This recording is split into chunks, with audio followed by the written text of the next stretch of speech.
I just wanted to give you a quick video analysis. I saw some of the comments on the Reddit thread, and it just drives me crazy that people try to give feedback and don't do a good job of it. And I just wanted to help you out because you're on a good path and you're doing a good job overall. You just look a little tight, a little stiff. And so just kind of taking a look at your movement pattern here. It almost looks like you have a priority in getting your elbows to come up out of the water in this swooping type motion. Well, that's not a priority in swimming. So we want to make sure you try to keep your elbow in the water at the same depth after you set your catch as long as possible, basically.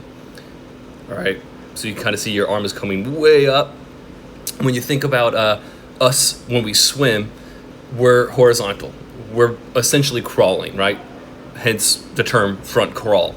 And if you think of yourself as crawling, think of yourself as a quadruped. You don't have arms anymore when you're swimming. You have front legs when you're swimming. So have you ever seen a mammal quadruped ever bring an arm behind their body? It's never happened. If it has happened, that arm came off, basically. All right? So we don't want arms ever going behind us. And the only reason it looks like that arm is going behind you is because you're really focused on this push behind with your hand there. We're not supposed to be throwing water that direction. We're not throwing water over here. We should be throwing water off to the other side. All right? So I'm looking for some water pushing that way. So as we come through, you can kind of see all this rotational movement through that shoulder there. All right, watch this. See that motion? That's like a shoulder rotation motion. We don't use that when we swim. The goal should be to use our AC joint as little as possible, but use our back, our rotator cuff muscles, and essentially our shoulder blades to bring our arms forward. All right, we don't want to be moving around in that joint very much because that's where the injuries are going to happen. And in this position, you can kind of see it. Your elbow is behind your shoulder line. So you're pressing that front part of your shoulder really hard. And it really shouldn't be in that position. You should be tucked away into the socket, basically. All right? And part of that's just how you're bringing your arm up out of the water behind you, not turning or rotating your hip to meet the amount of shoulder rotation. See how this is in a line right there? All you need to do at this point is just push your hand outward and it would exit.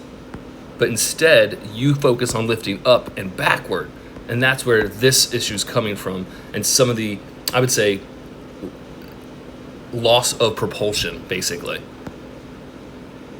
Making a big splash does not equal propulsion. See how on this side of your body, you're very flat. Look, I'm gonna go back, right? See where you're at? Nice rotation there, 45 degrees about, looks pretty good. You're just bringing that arm back too far. But on the opposite side, when that arm is back, you're not anywhere near a similar amount of rotation. So really focus when your left arm is forward and your right arm is back, that your right hip is a little bit more rotated upward and that you're in a slightly better line. See that moment right there where you push that water, but it should be pushed that direction. Move myself out of the way here so we can take a look at your breath really quickly. So your breathing, your head turn is early compared to when it's supposed to be.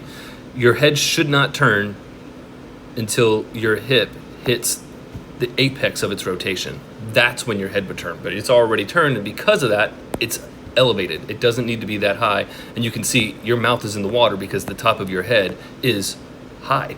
If you put the top of your head down, your mouth is out of the water, and if you just wait, I think that was literally a half a second to turn your head, this breath becomes a lot more easily achievable, but it does take patience. You're gonna wanna take that breath early because you're used to taking the breath early. Just wait for it.